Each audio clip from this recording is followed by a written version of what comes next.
Hello, my beautiful, beautiful divine souls, beings of light, divine self. I love you with every fiber of my soul and my being. I love you with all my heart, with everything, everything, everything. I give you my unconditional love, always. So, life originated according to what is known as the Big Bang Theory, with a big explosion. Well, that big explosion was God. You know, of course we cannot go back and know exactly what was there before, what happened. That's the theory that they have about the Big Bang. What we know is about people that have gone under hypnosis, and this is thousands and hundreds of thousands of people that have said the same thing all over and all over again. That life started with this big explosion, and these are the downloads that I received from my ascended masters, from my spiritual guides, from my inner being, from my higher self, from the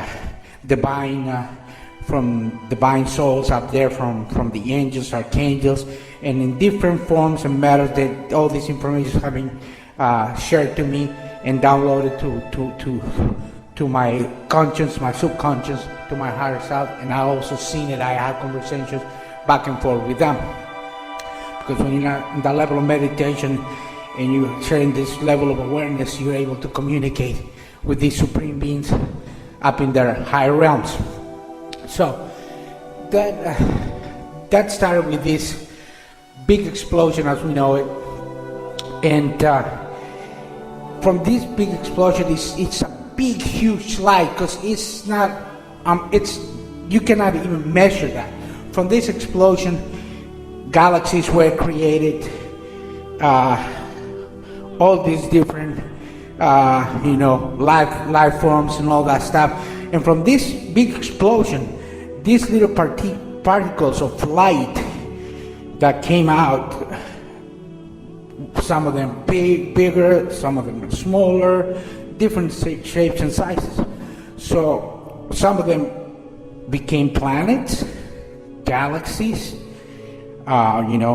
stars, and some of them were Juniper, Pluto, Mars, Earth as we know it. And the tiny little specks from that big explosion, which we are an extension of source energy, it's us. So we are little extensions of God, source, divine energy, the universe. That's what we are.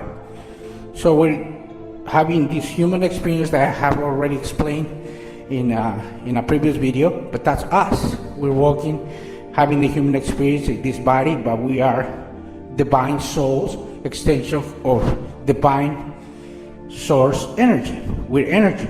So we are energy with one awareness, one conscience that transforms from one life to another life to another life. So we're energy.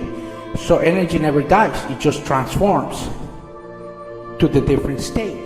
It could be, like I explained before, it could be through an animal, through a plant, through a mineral, or whatever. But right now, what I'm here to explain is a little more closer about God. So this God is this huge light that people, when regress in hypnosis, and it was downloaded to me, you go down, and then you are with this huge sun.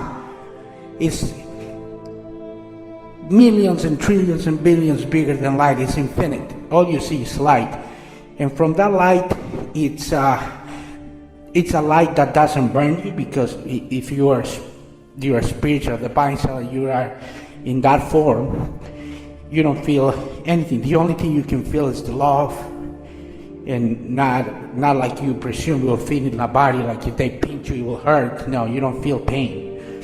So you just feel that love and that peace and stuff like that, and that's what you feel.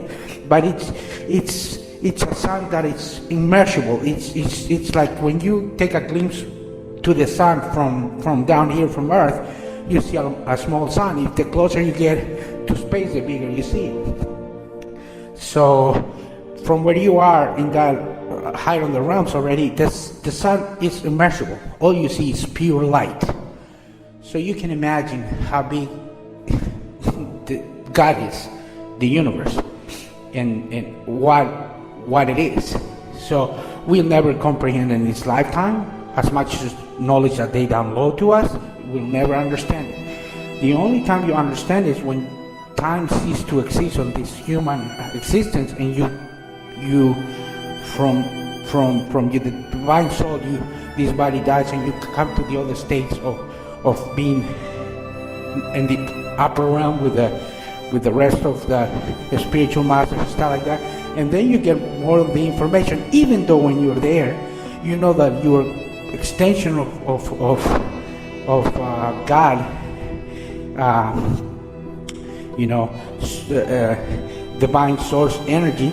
But you will never, even then, you will never understand the universe.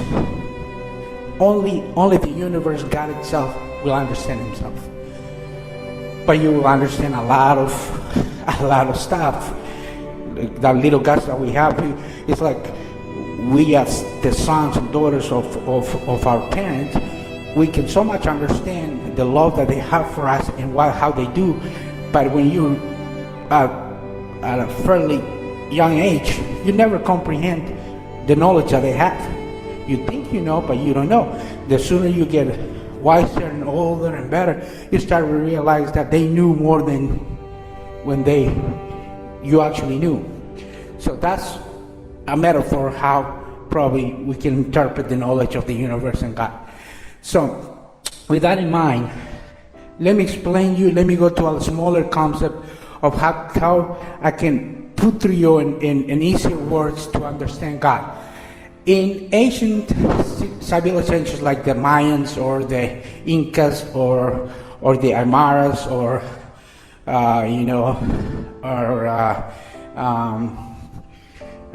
like the Egyptians and stuff like that, they used to, when these supreme beings came to help humanity develop as the human experience, to remind them what they needed to do and stuff like that. So they came to teach us mathematics and to do all these constructions by using levitation and doing these massive constructions in South America, like Machu Picchu in Peru, like Tiahuanaco in Bolivia, and the Gate of the Sun and all that stuff. And all those primitives that we thought they were primitive, but they were more connected to Mother Earth, and they were more connected to what was going on. And it was us being connected to every living thing, us being connected to nature, and us being connected to one another, kind to one another, and telling us that there were supreme gods coming from the sky to teach us. We as soon as we start developing and progressing and getting more knowledge, the more we ignore this. Now come to know that all that was accurate and truth. So it was they were telling us that they consider the sun as God. So that was a good metaphor, because that's how that information was allotted to them, because that's exactly what it is in a small scale. The sun is a God because it's part of the Creator. It's part of the big God. So the earth is a God. The sun is a God. Mars is another God, because it's part of the creation. The grass, the grasshopper, and all of that are little gods in different stages, because we're all connected about everything. That's what I want you to put into your brain. Did you realize that we're all one and one soul and one awareness? Is when you're gonna get the big